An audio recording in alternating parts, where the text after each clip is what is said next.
It all began with a drone, a simple buzzing piece of technology, flown by a hobbyist over the remote, unforgiving terrain near Loch Morar. He wasn't looking for anything in particular, just capturing the raw, desolate beauty of the Scottish Highlands. But then he saw it, a cluster of structures that didn't belong. They were not crofts, they were not modern buildings, they looked ancient and African. This was the first thread in a story that would soon unravel, pulling in law enforcement from two continents, confounding anthropologists, and providing a bizarre, almost unbelievable answer to a question that had haunted a family in Austin, Texas for months. What happened to Cora Taylor? Cora was not an adventurer. She was a librarian. 34 years old, she enjoyed quiet nights, the smell of old books, and the predictable comfort of her life in Texas. She was, by all accounts, ordinary. Her trip to Scotland was meant to be a simple 2-week holiday, a chance to see castles and trace some distant, vaguely remembered ancestry. She was meant to fly back to Austin on May 12th of this year. She never checked in for her flight. The last anyone heard from her was a cheerful postcard sent from a small village near the Cairngorms, talking about the overwhelming green of it all. Then silence, a profound and terrifying silence that swallowed her whole. The discovery of the settlement was strange enough, but what happened next pushed the story from peculiar to utterly surreal. When a small team from Police Scotland hiked into the area, they found not just a settlement, but people. A small close-knit community. They were black.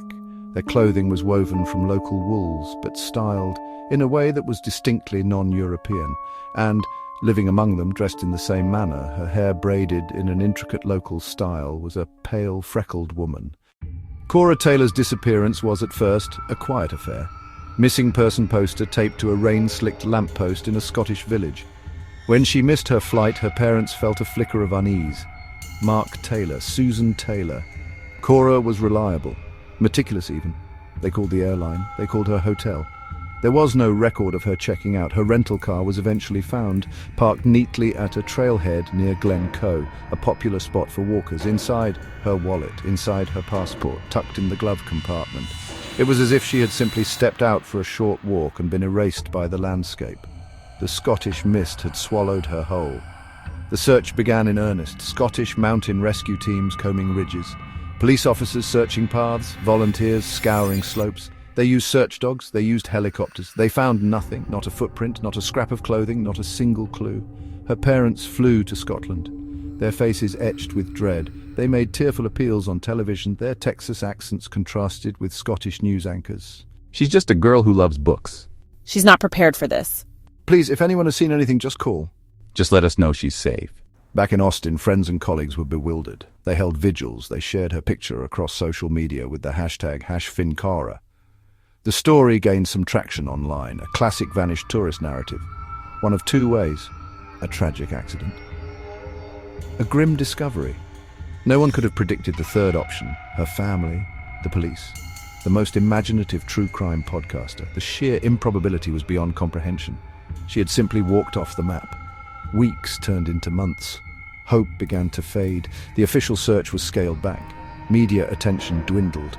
For her family, the lack of answers was torture.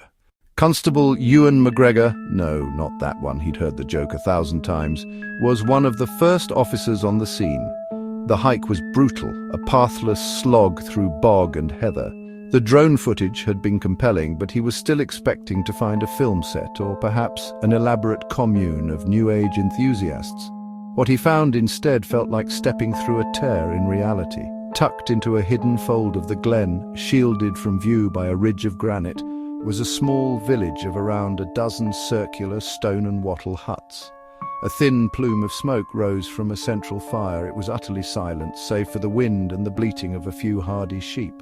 The people emerged slowly from their homes. They were cautious, not hostile.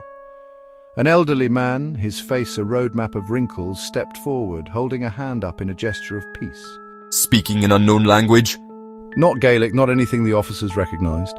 Traditional melodic singing with soft clicks and deep vowels. And then, from behind him, a woman with auburn hair stepped into the light. She was wearing a simple tunic-like garment of undyed wool. It was Cora Taylor. She looked at the officers with a strange, unreadable expression. It wasn't fear. It wasn't relief. It was something else. "Are you Cora Taylor?" She nodded slowly. The other officers were radioing back to headquarters, their voices a jumble of excitement and disbelief. They had found her. She was alive, but the situation was delicate. These people were clearly living off-grid, a self-contained unit. They had no papers, no records, and they had an American citizen living with them, a guest, a convert, a captive. The initial assessment was impossible to make. Kaura offered no immediate explanation. The authorities decided to proceed with caution. The tribe, as it turned out, called themselves the Bekal Aksum, which roughly translates to the Children of the Exiles of Exum. Their story, pieced together through careful interviews facilitated by Kaura and a team of linguists. It is nothing short of extraordinary. They claim to be direct descendants of a small group of nobles and merchant soldiers from the ancient kingdom of Aksum, centered in what is now Ethiopia and Eritrea. According to their oral history, their ancestors fled a brutal political coup in the 7th century. They were traders, and they boarded one of their own ships sailing north. They sailed out of the Red Sea, around the Horn of Africa, and then, improbably, north along the coast of Europe. They were seeking a land remote, defensible, and sparsely populated, a place where they could preserve their culture and their Coptic Christian faith. After years at sea, navigating by stars and sheer will, their battered vessel made landfall on the western coast of Scotland. They travelled inland, following the waterways, until they found the secluded glen near Loch Morar. There they established a new home, a hidden sanctuary maintained in secret for nearly 1400 years. How did they remain hidden for so long? The answer lies in extreme isolationism and mastery of their environment. They learned to adapt, blending Aksumite traditions with local resources. They traded stone architecture for wattle and daub huts that blended into the hillside. They farmed hardy crops, raised native sheep, and became expert hunters and foragers. Their community remained small, deliberately so, to avoid detection. They viewed the outside world, the Loudlands as they call it, with deep suspicion. Their survival was a testament to discipline, tradition, and the remoteness of the Scottish Highlands. Their discovery has sent shockwaves through the academic world. Dr. Aris Thorne, an expert in African history at the University of Edinburgh, is cautiously ecstatic. If this is true, he was reported as saying, it rewrites entire chapters of post-classical history and migration.